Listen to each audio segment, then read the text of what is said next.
Hello, you guys. Welcome back to the Quiérete Mucho podcast. Respétate más. Yes. I'm your host, Stacy D, and this is... Elisa Diaz. Yes. I love that we share a last name. I have to say that. I do. Yeah, we're still sharing. Yes. We share a last name. Well, I changed my last name cuando me casé, pero... Yo también. Right. And that's how we ended up being the same. And you know what's funny? For a long time, I wasn't sure if I was going to want to do that. Like if I was going to want to change my last name. But then when I thought of my babies and my kids, I was like, I'm sorry, Mom. I must leave you behind. Yeah. I know that feeling. Yeah. I thought the same. Yeah, cuando te casaste? Yeah. Cuando me casé, dije, oh, my kids, I want to be the same. Yeah. So I want you to have the same last name. Yeah. So I guess my first question, we're getting right into it. Yes. When my sister gets married, I'm assuming she's going to change her last name. And Manny's going to be the only one that has the Diaz last name. Are you going to keep the Diaz last name or what do you think? You know something?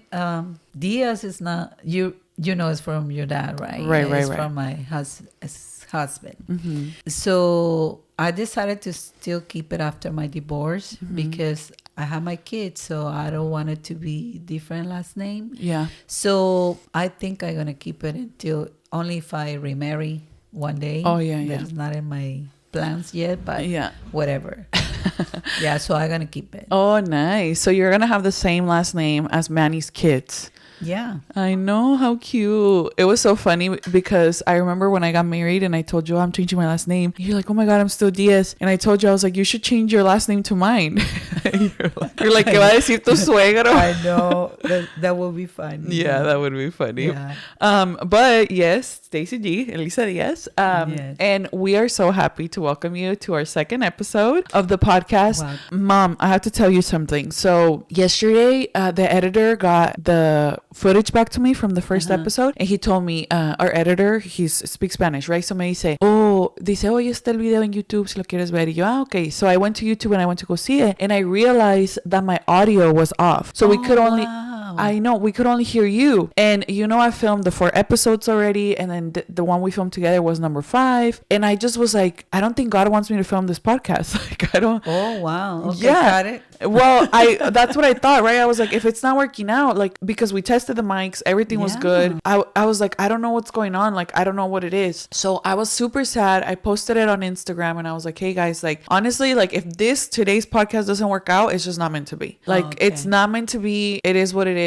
But then some good news. I went to go look at the SD card, which is like la memoria, a ver qué tenía. And then I realized that my mic audio is separate from yours. So I just didn't send it to him. So that was, so we saved it. Okay. We saved it. Good news. We saved it. I sent it to the editor. His name's Jared. I sent it to Jared. And then I was like, Jared, like, here's the other audio. And he was like, well, I'm just going to have to edit it again because it's, and I was like, oh my God, thank you so much. So the biggest shout out to him. Mil gracias a Jared because gracias, Jared. Yes, gracias porque he's doing it twice. So you guys comment down below and show him so much love because I literally thought, I was like, it's just not meant to be. Like if we're having this much trouble, like, Well, sometimes I think when you have something like that you have a project, you're doing something and something is against that, like little things like that, we have to think both ways. Maybe it's stopping it because it's going to be really good for somebody. Amen. So it's like, good thing we find it. So I think it's going to be for good. Yeah, and me pesaba mucho because the first episode, by the time you guys are watching this, you already watched the first episode. The first episode, we talked about the postpartum stuff. So I was like, man, how sad, because I knew that episode was going to help someone. Like, I knew somebody was going to be able to relate to it. So we figured it out. Jared's doing the extra work for us. Thank you. And I hope that because you guys already watched this episode, I really hope that it really was helpful for someone and that, Amen. Like it helped someone. As long as it helped one person, that's all that matters. Yeah, but now we're here, episode 2. Congratulations, we're doing it. We're doing good. Yes, at least we're on the air. Yeah, we're doing good. So today we decided, you and I, that we're gonna talk about my dad. Boom. Yes, my dad, your ex-husband. Your husband for many years. Yes. And my goal today is to honor him Okay. And to kind of do like a little recap, because this week when we're filming this is the week that we just publicly talked about the fact that he's passed, right? We kept it a secret for a while.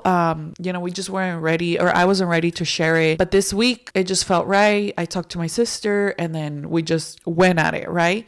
We published it. So I feel like people, obviously, because they just found out, they're in shock, because to hear that anybody passes away, it's very shocking. Yes. But because it's been a while for us, it almost feels like a little bit of like I feel good about like the fact that we waited, But yeah, I guess the first question, I don't even know where to start. Where should we start with my dad? Well, you just say that you keep it for a while. I think it's a reaction that a lot of people have when a loved one passed, like maybe they don't know, but my mom passed like a year, almost 2 years, and I'm still dealing with that. And now your dad, and seeing you guys going through this at the same time that I'm still going through this is hard. But everybody's different, so everybody takes different time. Yeah. So and it's respectful. I mean, you can take as many months or maybe years to understand, because it's a understanding thing when somebody passed. Yeah. Well, it's not easy though. No, it's not easy. So now that you bring it up, I guess we both lost a parent recently. Yes.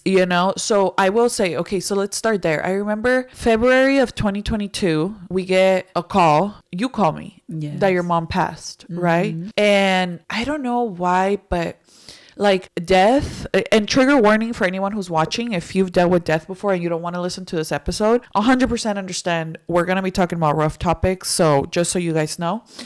But I remember your mom passed, and I love mi mayoya. O sea, yo quería mucho mi mayoya, la amo hasta este día, because she's my maternal grandmother. She was always there for me. And even though there was so many of us, like so many grandchildren, somos un chin, I still felt more than 50 grandkids. Yeah, there was a lot of us, or there is a lot of us. I still felt a very deep connection to her. Like, ya de viejita se me hacía una cosita tan tierna, tan bonita. Ya de viejita mi Mayoya, when I remember when we would go visit her, le decía, Mayoya, voy a ir a la tienda. ¿Quiere algo? Tráeme una paleta. Like a little girl, Sí, le gustaban las Coronado. Sí, las de cajeta, Cajeta. And so I would love to go to the store and then get her candy. Like, it was so funny. She loves candy. Yeah, she loved candy. So I remember my grandma passed, and even though it was painful, this is my experience. If I was relieved that it wasn't somebody really close to me, you know what I mean? Like, obviously she was close to me, but I was like, okay, tan siquiera no es mi mamá, no es mi hermana, no es mi hermano, no es alguien así tan cerca de mí, like somebody in my close circle. So I was sad, but I was a little bit relieved that I was like, oh, death is getting closer, but it's still not at my door. I feel like that was death at your door. It was. Do you feel like that? Well, it's really hard, especially, I mean, I don't want to take no feelings against the any difference from moms or dads or cousins or uncles or whatever. When somebody passes, it's hard. It's really hard. Yeah. But the closest it gets, I think, the harder it is. 100%. My mom, for me, is been really sad. Yeah. But I try to focusing in my faith and focusing and keep everything what is my surrenders and everything the same way. Yeah, to keep moving. To keep moving. And also my grandkid is giving me so much love, so much hope, so much light into all this darkness lately. I know. Because when somebody, Santiago, my only grandkid for now. I love him. Me too. We're twins. But anyways, I mean, I don't like to say losing my mom, because now by my faith, I understand that I didn't lost my mom. She's only in a different dimension. Mm-hmm. Wow. I cannot see my mom. I cannot listen to my mom, but I know she's somewhere and she's better, and that's my faith. Amen. So I just happy that I can understand all this stuff, but of course it was devastated for me to receive a call when I was working that my mom passed. Yeah. I don't know what to do. I don't know what to say. I freeze for a moment, and then I realized we had to go over there, to Mexico. Yeah. But it is hard. It is hard until this moment. longer than a year, it's still like in my mind. So what I do is I write poems about, that I'm missing her, because I used to talk to my mom almost every day when I was driving to work. Yeah. And we just play, talking and play on the phone and say jokes, so I can make my mom laugh and things like that. Yeah. And also was really sad because when she passed, a week after, I was going to go and spend another week with my mom. So it was really hard for me not to be able to spend more time at that moment. Yeah. So, but I'm still in peace. Amen. Because when I went last time, I spent the whole week by my mom's side. Yeah. So yeah, that's beautiful. Yeah. So I mean, and also after your dad, after my mom, that's when your dad come back to our lives. Right. So next there point. Is the talking subject right so now. Following point. I remember. So I remember we came back. We spent a week mourning my grandma in Mexico. Fuimos al entierro. We were there with our family. It felt really good to be surrounded by our family because our family from your side were very close. We've grown up with your siblings. My cousins are like my sisters and brothers. Like I grew up with them, right? So it felt really good to be like surrounded by that family. And I remember we got back and everybody was like, everybody de la familia de los Apodaca, we were all like, okay, we're all gonna be super close, even though mi mayoya is not here anymore. We're still gonna be in each other's lives. And then and so we just kind of came, at least I felt like we came back with a little pep in our step, like, yeah, we're gonna be good, no worries, it's gonna be fine. Y boom, literal, March 16th, a month after, the same day, a month after, we got a call that my dad's in the hospital in Alabama. Yes. And oh my God, that was, I feel like I've talked about it, right? Like I talked about it when it was happening. I shared a little bit about it in the video where I shared that my dad passed, but I don't even think I fully understand everything I went through with my dad at the hospital, because losing my dad is one thing, yes, but having a parent, a sick parent, an elderly parent, and having to take care of them and, seeing your parent deteriorate, finish themselves little by little is super traumatizing, because you see, and you and I can relate on this because your mom you saw your dad go through something similar, but when we're little, I feel like we see our parents and we see them as these super strong, super know-it-all. Like your parents are like your superheroes. Yes. I for sure feel like I saw my dad in that light. Oh my God. When I was a little girl, my dad. Algo que nunca le voy a quitar a mi papá es que él fue un excelente papá from ages 0 to 13. I don't know what happened after that. But when I really had a really good childhood with my dad. He was an excellent dad, present, loving, caring, there for everything. I don't even know. Like, he was an excellent dad. I could never take that away from him. And I wish I would have had him my whole life like that, But, to see your superhero die off little by little is really hard, it's really hard. So I remember when we got to the hospital and I saw him on the bed, because the nurses from the ICU, they knew that we were from California. They knew that we were flying in. So the ICU had visiting hours, but they allowed us. Yeah. We got there like at 8 p.m. So it was past visiting hours, but they knew we were coming. Like, I don't even know. It sounds like a movie, because I feel like hospitals here in California, they're super strict. But over there in Alabama, it was like everybody knew each other and they knew we were from California and they knew that he wasn't from there either. So they allowed us to come in after visiting hours. And I remember the nurse told us, they were like, just so you know, like it might be a little bit hard to see him right now, like he does look different. And I was like, it's fine. Like, I just want to see him. But I remember they opened the door and they guided us to where he was. And it was very shocking to see him like that. Like, he was sleeping and he was put under a coma, but he had like a breathing tube. Yeah, he had a breathing tube. And I don't even like to think of him like that, because it's just really hard. It's okay. It's okay. It's really hard to see a parent leaving this or little by little. Yeah. And probably I cannot relate to that because I haven't been when my mom passed. I wasn't there. Yeah. They just called me. And I think that no matter how it is devastated. Yeah. It's sad. It comes a lot of feelings. Yeah. A lot of emotions start coming out of ourselves. But I just remember that part that you're talking about. And I remember you guys calling me, yeah, and telling me all this stuff. And as a mom, I was thinking like, oh my God, they're going through so much. Yeah. I mean, I see you like young woman. Yeah, we're young to be losing really a parent. young to be losing a parent like that. I mean, there's other people that lose their parents younger. Yeah, but there's people who lose them older. Exactly. There's both, you know. Es Both cuando te sides. toca. Exactly. So, but going through this process and so far away, and I remember you guys calling me and crying, and for me, I feel like I had my hands tied because it was so far away. I cannot help you. I just can give you, words of encouragement and telling you it's okay, it's gonna be fine. Don't worry, do this, do that, make sure you eat. I mean, as a mom, you worry. Yeah. Because you're not seeing what's going on. You're just listening. But I can listen your pain. I can hear, the screaming of, I need help. I don't want to be here alone.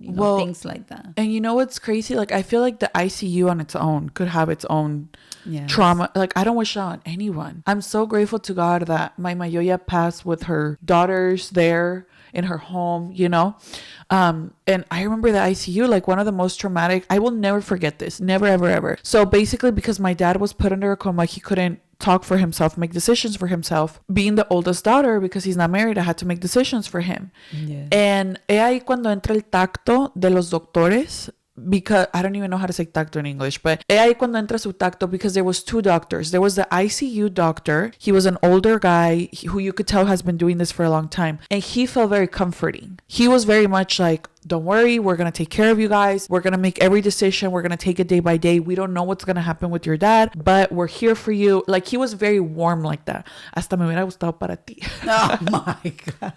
That's a different subject. Yeah, we'll talk about that some other time. Right. Let's finish with the this one we're talking about.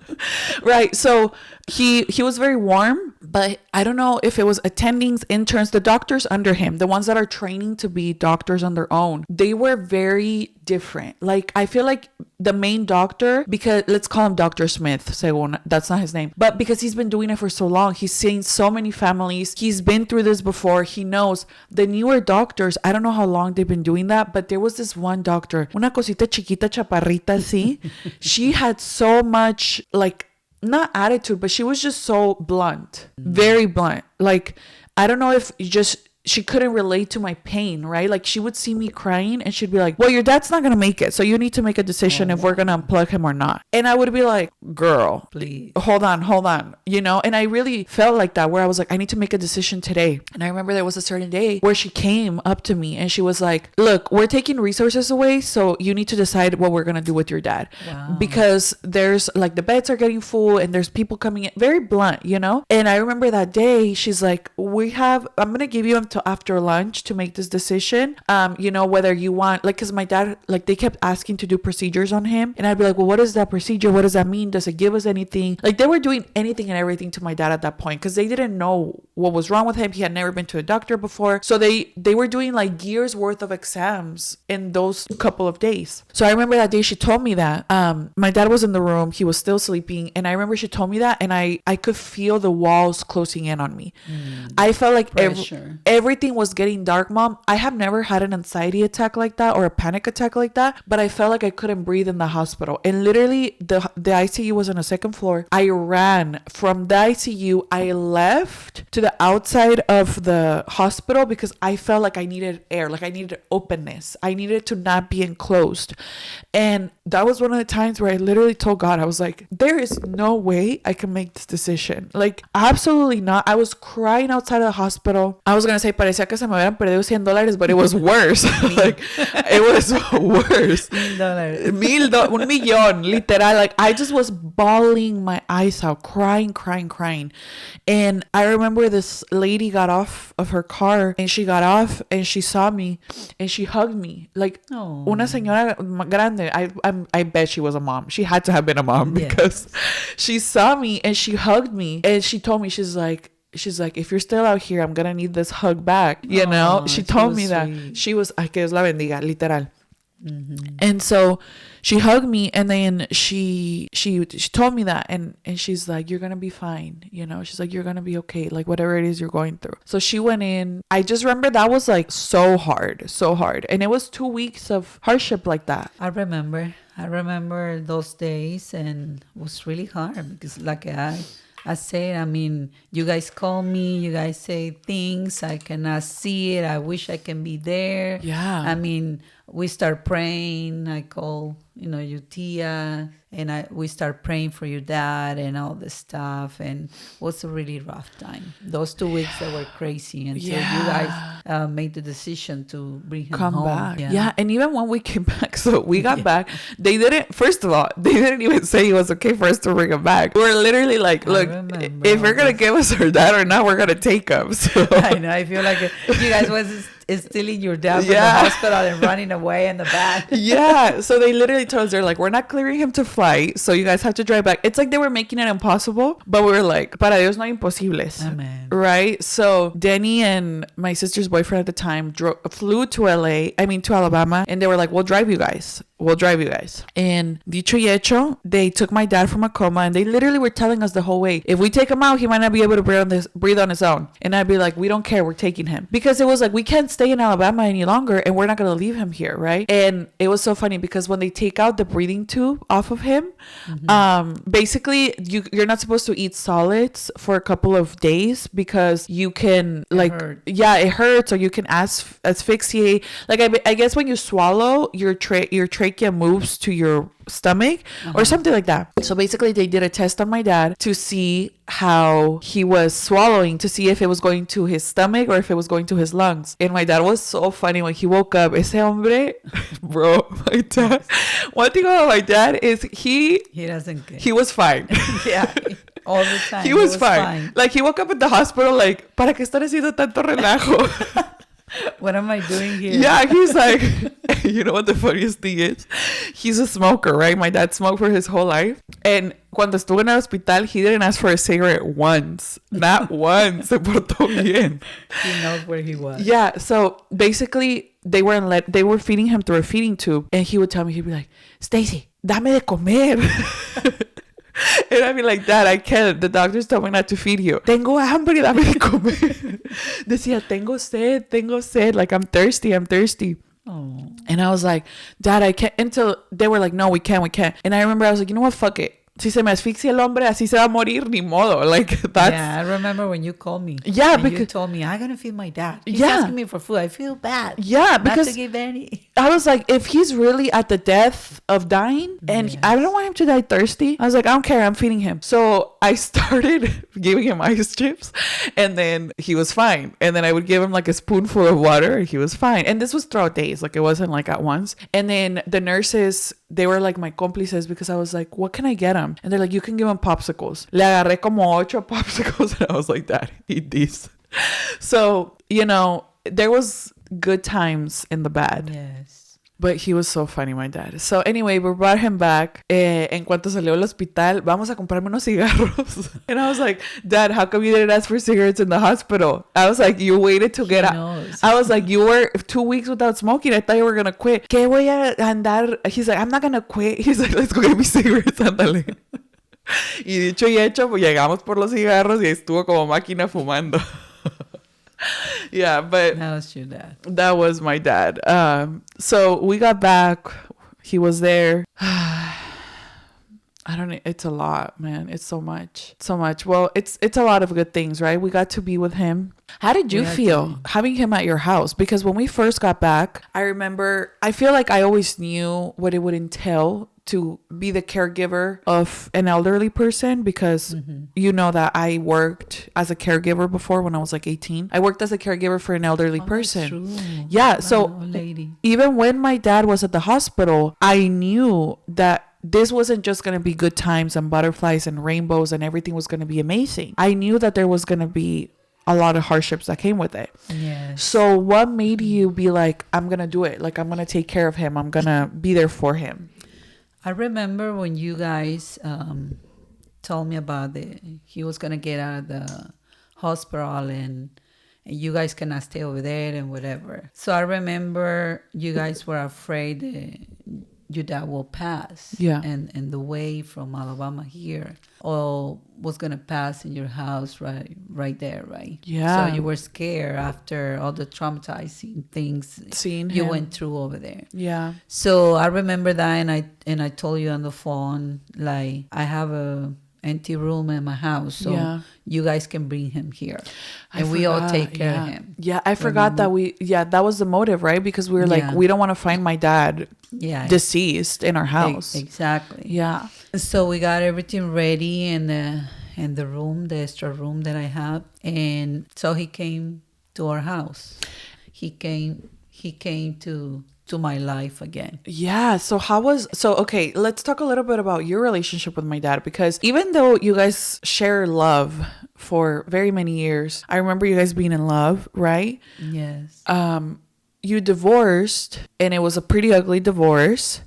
Really ugly. Yeah. And then even then, after, it was always my dream for you guys to be friends. Yeah. I would always tell you guys, just get along. Like, get along. Like, I want to be with you guys. I want all of us to be together, even if you guys aren't married. Like, I just wanted you to get along. And so when he fell sick, it's not like you guys were like on talking terms. I think there's so many years passed by, like 20 years between we divorced and this happened. Yeah. It didn't happen in 3 years or 5 years. It was 20 years. So yeah. It's a long time if you think about it. I think for my part, I forgot about it. I forget your dad for what he Forgive did. him? Uh-huh. Nice. So that I heal myself. Amen. So I heal before your dad. It took me less time to heal than your dad, because I find God in my life, by my faith and everything.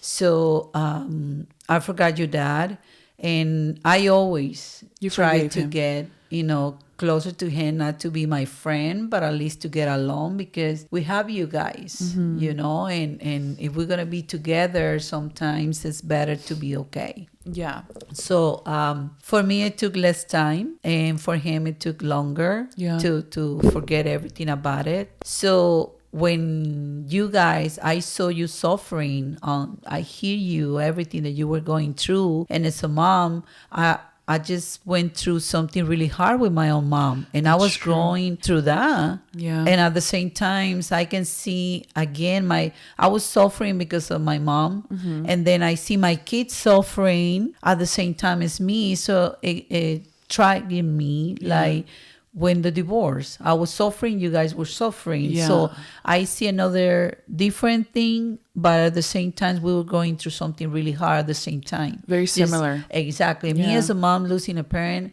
my kids losing a parent, it was like, man, I had to do something. Yeah. As a mom, you come to the rescue. You move whatever you had to move. Yeah. You climb the mountain to make sure your kids are feeling better. Yeah. So that's what happened in this case. So I say, I don't care. I don't care about anything. Wow. Just bring this man to my house, and I will try to do the best for him, because I love you guys and I feel sorry for this man. Yeah. One time for years was the love of my life. Is the dad of my kids. Yeah. So for sure, all those feelings that I had before, I start to pulling it out. Like, come on. And also, I was praying for your dad every single day, because we had to remember, when somebody hurt you, no matter how bad you feel, we have to have forgiveness in our heart, because it's the kind of love we're supposed to have. Girl. For the ones who hurt you, that's the one they need more.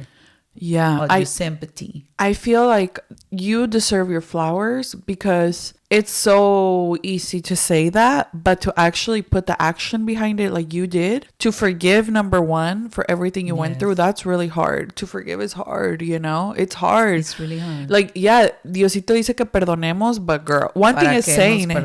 Sí.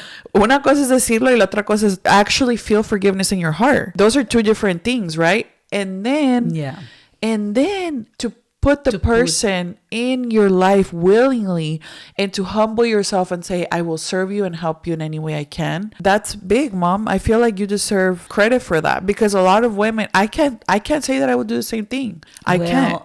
I give all the glory to God, because in my case, it is hard. Yeah. It is hard because you saying it is a process. It's steps.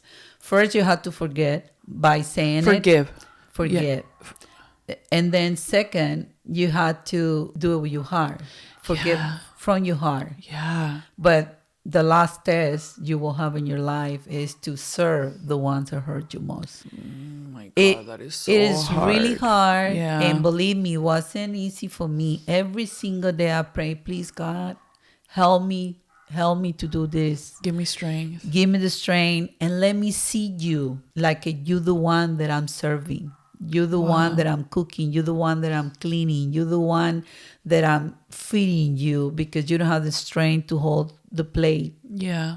It was a really hard time, but it was a really beautiful process, because your dad can see me in a different perspective. Yeah. In a different way. Yeah.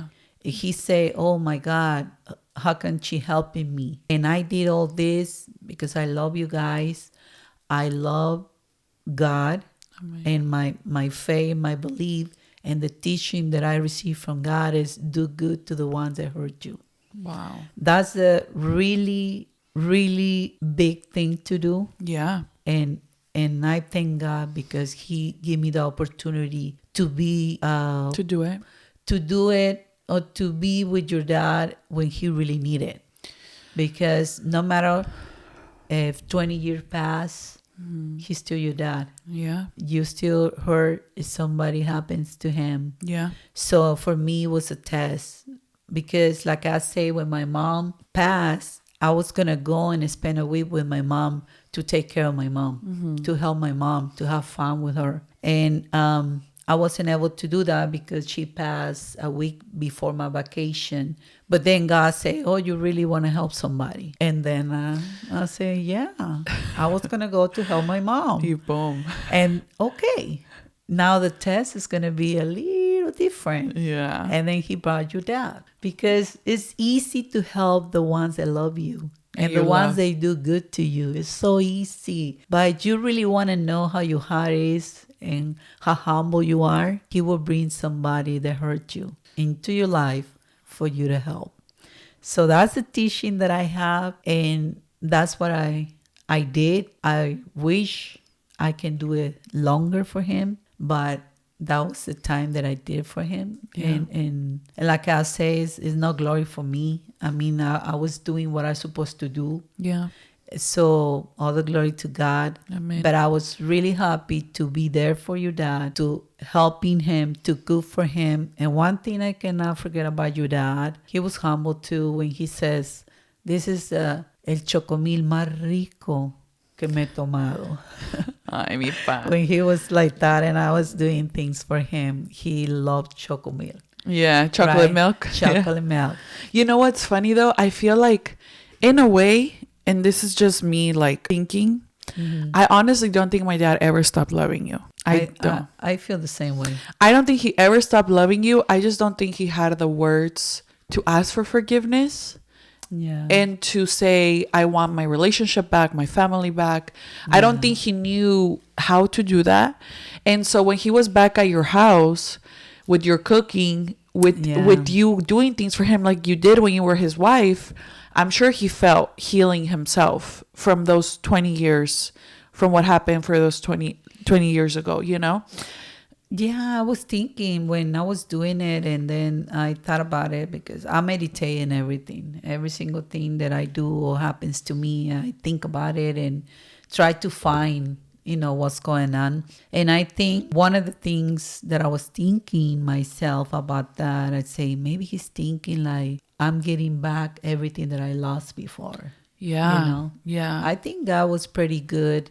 Having compassion for him because he brought him back to his family. Yeah, he brought him back to his kids. Yeah. To me, like I was cooking, I was asking him, "What do you want to eat today?" Like if he was, he got everything back. And what a beautiful gift, you know, for him. For him. Yeah. Like, I'm very grateful to God because God is so good that even though, like, now I judge my dad for so many years for making the mistake that he did of breaking up our family. But now, as a more grown-up version of myself, I think, and I think to myself, imagine if you lost everything for one mistake, and that one mistake was repeated and brought up to you every time. Like, we're all human, we all make mistakes, you know. Exactly. It's just that the mistake he made might have been bigger than what we think. Like, who are we to judge? You know what I mean? Like, who are we to judge? And so I'm very grateful that God gave us the opportunity to spend. For us too, because now we have peace, you know. I mean, yeah, I do. Like, I still feel, I don't know that I want to get to peace. I'm not 100% at peace yet with my dad. And I thought that when he would pass, I would feel peace, because I was like, okay, well, he's going to be gone. Like, who am I going to ask these questions to? Who am I going to be mad or sad about? But unfortunately, even though he passed, not all of my pain went with him. And I wish it would have. You know, I really do wish that as soon as my dad passed, I would have been like, oh, yes, this feels, like, no, it didn't feel like that. It felt more like, I remember there was a time after he passed where I was like crying, and I was like talking to my dad, to, you know, like just out into the world. And I was like, te fuiste y aquí me dejaste con todo el dolor. Like, I thought you were going to take it with you. I thought you were going to take the pain with you. Like, why didn't you take the pain with you? You know? And that was really hard to kind of understand, that I'm just going to have to come to peace with some things myself. But I feel like these conversations help. I think maybe right now that you're saying it, because I never thought about it, but maybe that feeling, and maybe it will help you to get the peace that you need. Maybe that feeling, what you're feeling right now, because he's gone. Yeah. Maybe has something to do relating to the same pain you felt when he left at your 13 years. So 100%. You maybe it's combining like your body reacting, or on that moment when we got divorced, he left when you were almost 13 years old. Yeah. And now he's gone again. It's like you came back to me and now you're leaving me again. Yeah. So you had to find the connection between those episodes in your life. 100%. And make sure, because now he's gone forever. It's not going to be time that he's going to come back for a week, or he's going to come back for Christmas, nothing like that. Yeah. So I think you have to get to the point like this is it. Yeah. It's not, I'm not 13, I'm 32 years old. Yeah. And it's time for me to understand this kind of, that he's not coming back. Yeah. You know, so I think you will go through something to time. And what I think also is like, you need to focus in the good things and the good moments and what you have right now in your life, your baby, beautiful baby, you know, everything that you have is so much right now. And also, if it helps, write a letter to him and say everything that you need to say, and say goodbye. I mean, we never ready to say goodbye to to our parents, you know, when they're gone. But I think what we can do, because we're still alive and we're still thinking and moving and doing things, is honor their memories. Yeah. Because after they're gone, like you just say right now, we cannot judge anything. Just remember the good things, the good moments, because we all good and we all have bad stuff. Amen. Yeah, we do. And we all, I don't care who we are. I don't care how, whatever. Every single person made mistakes in life. Yes. And who are we to judge anybody? Yeah. So just try to remember the good times. Try to remember the good things. He was a funny man. And he was a really good, kind man. I mean, kindness and your dad was a beautiful thing. Yeah. Now for me is, I remember the good things. All good memories start coming to my mind. And I remember even when we used to go out in the beginning, you know. I don't want to remember him with anything bad. Yeah. Because he already passed and he already paid for everything in this earth. So let's focus in on how can I say something about my dad, something good, something. Because all those good memories, that's the one you're gonna pass to your kids. And you know. And I think both things are true.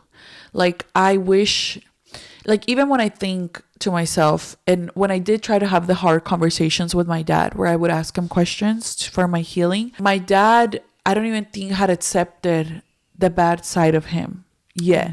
You know, so like he couldn't really even be honest with himself to say, yes, I made these mistakes and I'm sorry for it. And, you know, so I almost feel like I kind of surpassed my dad emotionally. Like, I kind of grew more emotionally than he did. And then he kind of became like the younger person and I kind of became the older one, right?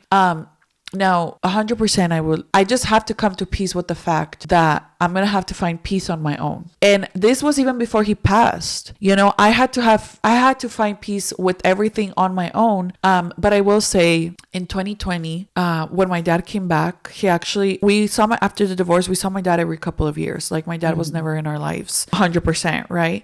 Yeah. But when he came in 2020, it was when my sister and I lived on our own. And I remember I got COVID and I laughed because we all got COVID. We all the first one. Yeah, we all got it together. We spent Christmas together. Well, COVID. Yeah, but my dad was home and so we all got it together, right? And he was staying at our house at the time. I lived with my sister and I didn't want him to get sick because in my mind I was like, he smokes. See, if he gets this disease, it's over for him, especially because it was, you know, like it was a delicate disease. So I'd be like, I'm going to stay in my room. Nobody come in, leave me, like, you just put food outside and I'll get it in the patio or so, like, just don't talk to me.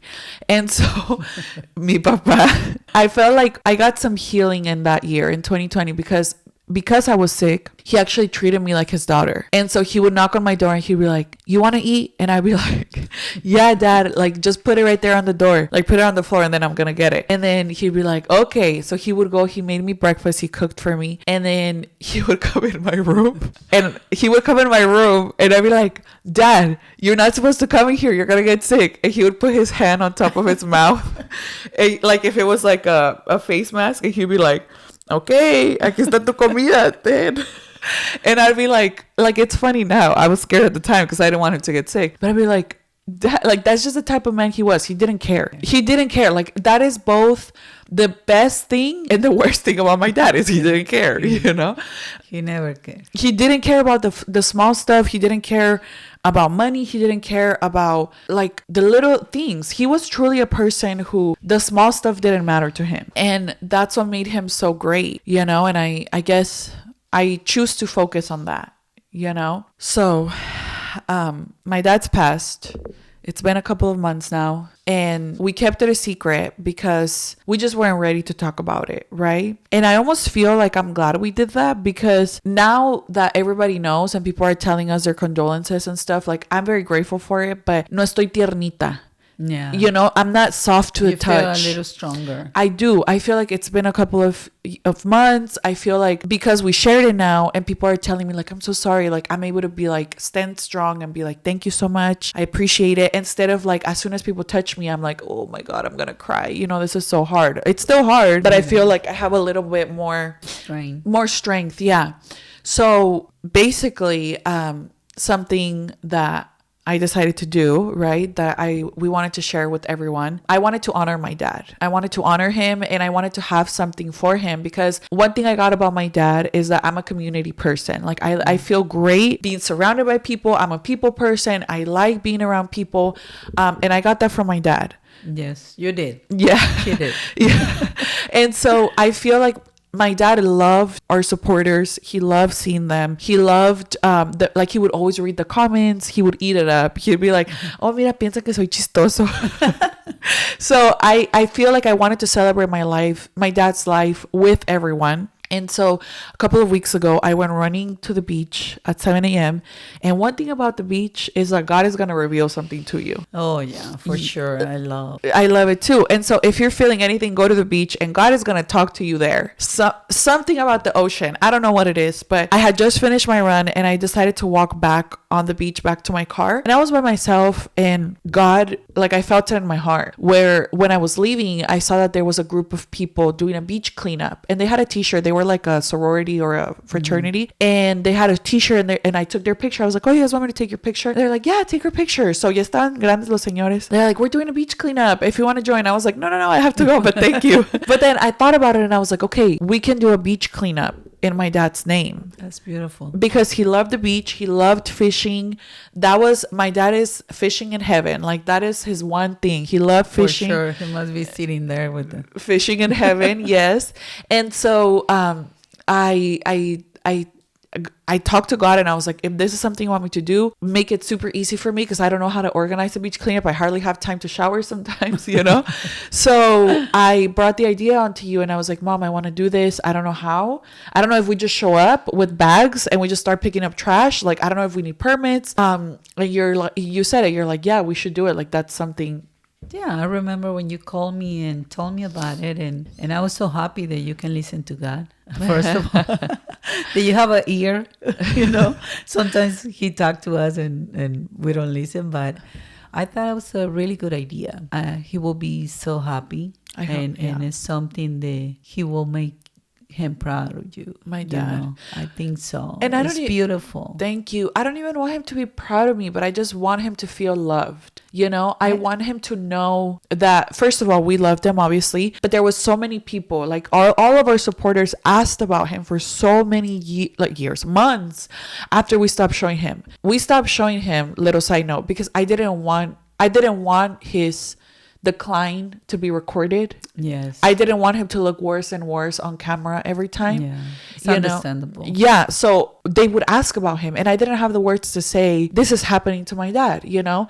So I feel like this is closure for us, for me, and for them to be like, come celebrate my dad's life with us. You know, come do something good for the environment. We're going to pick up trash off the beach, and we're going to make the beach and the world a more beautiful place for my dad's name. You know, that's a good idea. It's something nice. Thank you.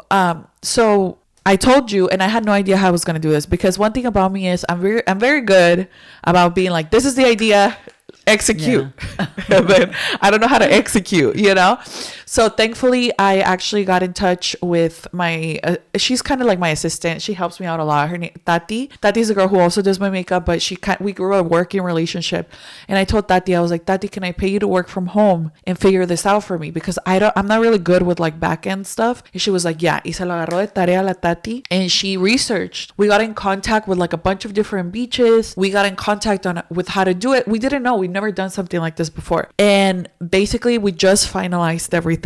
So nice. Yes, we just finalized everything. So the beach cleanup is going to be on November 11th, and we're going to have all the information down below for you guys, but it's going to be on 11/11, November 11th. Oh, wow. Yes. And it's actually a Huntington Beach cleanup. So Huntington Beach is already organizing it.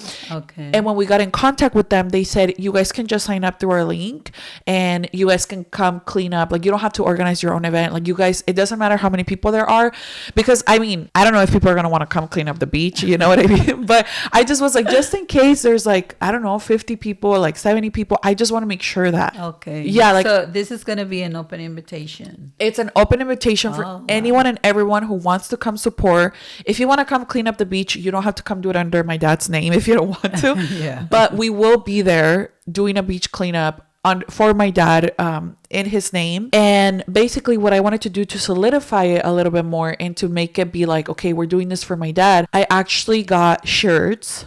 Oh, yes. Wow. Yeah, so I designed a t-shirt and it's really cute. It says Fishing in Heaven, and it has a marlin. Tiene un marlin. Oh, wow. Yeah, so when my dad was younger, he would do fishing tournaments, and in one of his fishing tournaments, him and his team actually won first place. Yeah, because they caught it's still the first one until today. They still hold a record. Yeah, they still hold a record for the heaviest marlin in Mochis, in Topolobampo. 416 pounds. 416-pound marlin. I remember. Yeah. 97. Wow. Yeah. So 1997. So that's the reason why I put the that specific fish on the t-shirt. Yeah. And then on the bottom it says in loving memory of El Señor Manuel Diaz, and then it just says from 1962 to 2023. Now I didn't know how many people were gonna sign up, so I just got 70 shirts. Oh, wow. Yeah, so if we end up having extras, we're just gonna gift them or wear them. Yeah, we'll wear them. So if you guys want to come with us and you would like a t-shirt, we're gonna be there starting at 8 a.m. So from 8 a.m. we'll be there if you want to come get your t-shirt. I got sizes medium, large, and extra large. Oh, nice. Yeah, I got 25 of each, but we're gonna have, like, I just figure we're gonna keep ours, so there will be 70 left. And yeah, if you guys want to come, we'll be there at 8 a.m. We're going to set up a little like tent, a canopy with a table to give you guys the t-shirts. And then the actual beach cleanup starts at 9 a.m. So we'll walk over to where like the Huntington Beach lifeguards are so that they can guide us through the beach cleanup. And then they'll tell us like how it works, what we're going to do, where to clean and stuff. And it lasts 2 hours. So...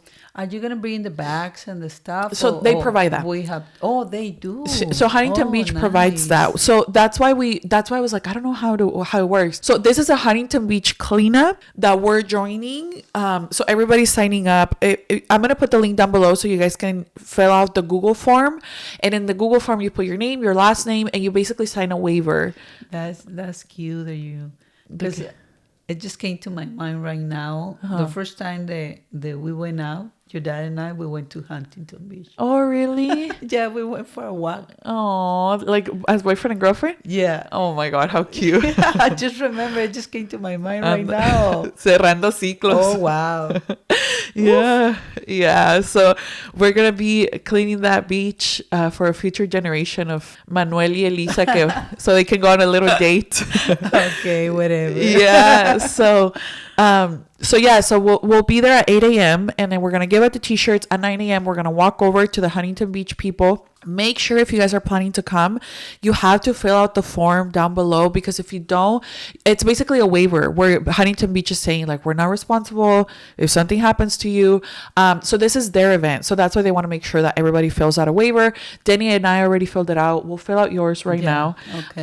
But yeah, so the link will be down below for you guys. If you're planning to come, it says what group you're going with. You can just put QMRM. You could put QMRM shop, or you can put QMRM, and then we'll know. And that way they're going to let us know how many of you guys are going to be showing up for us. The t-shirts, there's only going to be 70 of them because they're already purchased. So the first ones that show up. Yeah, so the first 70 people. The first one that fill up the paper. No, it's the first 70 people that show up. Oh, okay. Yeah, it's the first 70 people that show up because there's no way to know, you just show got up. it. I will say we're only giving out one shirt per person. They're 100% free. We're not charging for them at all. But nice. Yeah, I'm very excited. Yeah. I'm very excited. I'm very happy and looking forward to honoring him and his life. I'm looking forward to it. I know my dad would have loved this, and I'm just happy and excited to be surrounded, by people who are going to celebrate his life. And yeah, it should be good. I think so. It's a really good idea. I never thought about it. You're good on that. Well, it was God, honestly. It was not me. Gloria a Dios, como dices tú. Gloria a Dios. Gloria a Dios por todo. Amen. Por su vida y for everything. For the opportunity that he gave us to be there. Yeah. And to do things and to close the circle, like you say. Yeah. Coming back to our life and for him to receive love from the family. Yeah. So I feel like there's so many more things we could talk about my dad and we can touch on, and there's so many stories, but I feel like it always feels like a lot, like it feels like it's so much history to share and so many experiences we've lived. Like he's my dad, he was a pillar in my life, and I'm literally half of my dad. Actually, you're a lot like him. I know. You're a lot like him. I know, but what I mean is like I'm half of you and half of him, know? Yeah. Like he was a big influence in everything that I am. And, I love my dad a lot. And I really hope we can continue to make him proud. And I'm excited. I'm excited to do this. So is there any last thoughts you want to share about my dad? Well, every time, because I cannot stop my mom to bring thoughts about your dad, because like I said, I'm dealing with my mom and I'm dealing with your dad. Yeah. And I just thank God that all this happens like that, because I'm becoming, stronger about not losing people, but seeing people leave, So it's like I'm happy that I have my kids with him, because I love you guys, and you have a lot of your dad in you. It's a man that I love for so many years. That was my only husband. Yeah. That was my first love. And I'm just happy that he was in my life. Yeah. I think now that he's gone, when I saw him sick, that's when I realized he was my husband. For those many years that he was out of my life, when I saw that man, I never thought he was my husband. But when I saw him in my house, ill, and with so much need, help, for everything, Yeah. that's when I felt he was my husband. Yeah. So when you marry, it's like in sickness or well. And health. Yeah. And everything, So it's like that was my time to do what I supposed to do all my life. To honor your vows. Wow. Yeah. Because that's a lot of stuff that went through me, to my life. And my goal in life is be better every day. Yeah. And be a better mom, be a better wife. I didn't have a husband, but it came back to see how my heart was, how my heart is right now.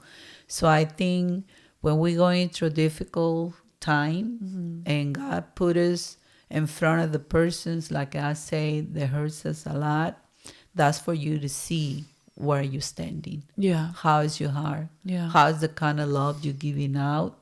How's your compassion? How are you, inside? Yeah. So I'm happy for the life of this man Yeah. that we share together. I'm happy, like I say, to have the kids with him. I love you guys, and I see a lot of your dad in you, and your brother and your sister. I love you three, and I'm just happy to be part of his journey in this earth, and for him to be part of my journey in this earth. Me too. So I'm so blessed, and I'm so full, and I'm so happy that I'm here. Me too. Talking about this man. Me too. Yeah. So we have something in common. We do. Yeah. I mean, This man touched our life. honestly, my dad, he just was great. And I'm so happy that they all got to see him. Yeah. And I'm so happy that you guys all got to know him, and you guys all got to see how amazing, funny, and lighthearted he was. Because Actually, when I'm thinking about him, the first thought that comes to my mind is kindness. yeah, he was very Your dad kind. was so kind. It's one of the things that made me fall in love with your dad when I met him. He was so kind. He will give everything to no matter who. Yeah. You don't have to be related to him. You don't have to be that he like you. He likes everybody. He did like everybody. He always say hi to everybody. He welcomed to everybody. He had that part in him. Like, he was like, I don't know. You know what's funny ahorita que dices ventaneando a mi papá? But you say he liked everybody except when he went to so my dad got signed up into a program here where like older people could go to like a center to hang out with other older people. So we signed never up. thought he was that old. Well, hold on, espérame. Because we signed him up because we would be like, Dad, you're just at the house all day. Like, you're going to get bored, And so, when he went to the center, it was older people. So he'd be like, no sé para qué me mandan con los viejitos. So it's not that he didn't like them, but he'd be like, yo no tengo nada en común con esos viejitos. When He always thought he was 20. he stopped aging at 20. Like, he was 20 in his mind. So he'd be like, And sometimes he act like 20. yeah, and he'd be like, yo no tengo nada en común con los viejitos. Oh my God. Yeah. He was funny. That was your dad. Yeah. So Well, I'm so happy that we ending almost the whole thing laughing about his memories and the funny way he's funny. that he was, I know. like, yeah. yeah, but Yeah. So Thank you, Mom, for sharing this episode with me and for making it a little bit easier for me to talk about this, because I genuinely didn't know. I had filmed a podcast about my dad, but it was too much. It was too heavy. I feel like having you here helps me. I'm part of that man, like I say, and he was part of me, and I'm part of you, and he was part of you. So we all related. We all the same. We all have feelings. We all went through something. We all forgiving. Yeah. I mean, it's a beautiful thing, all mixing up and getting it out. Yeah. So, like I say, when somebody passed, I believe they already pay for whatever they do on earth. Yeah. So just forgive them and remember the good part. We're trying, girl. We're trying our best. I know we're trying. I know everybody listening to this, to whoever they can relate to, I know you're trying your best And to you're doing it forgive. great. And you're doing an amazing job, because forgiving is not easy, but at the end, forgiveness releases you and it sets you free. Exactly. And Yeah. the person who forgive, you know, because it takes a lot to ask for forgiveness. Well, and to forgive. It had to be a brave person to go and say, I messed up. Yeah. It's my fault. Yeah. It takes a lot, because it took me a lot to realize all this stuff. Yeah. So we'll talk about that in the next episode, because Yeah, we're it's a already good past thing. an hour. So I have a child to take care of. So Yeah, and I have a job. Yes, my mom has to go to work today. So thank you so much for taking the time out of your day to be here with us, Mommy. Thank you, guys. Yeah, and thank you so much for listening to us, you guys. You guys know about the beach cleanup. The link will be down below so you guys can see it. If you guys want to come out and participate, make sure you sign the link down below, because if not, Huntington Beach, this is a Huntington Beach event. So if you don't sign that waiver, they're not going to let you participate. And we really would love to see you guys there. Yeah, I haven't seen people in so long. I haven't had like an event with you guys in so long. So I'm really looking forward to seeing you. Thank you so much for listening to us. Please make sure you like, you subscribe, you leave a comment down below, because it does help us. And hopefully we already have the podcast on Apple Podcast and Spotify. We're new at this, so we're figuring that out. Yeah. But yeah, that's gonna be it from us. Thank you so much for listening. Que Dios les bendiga eternamente. Quiérete mucho. Respétate más. Yes, and we'll see you guys in the next episode. Bye. Gracias. Adiós.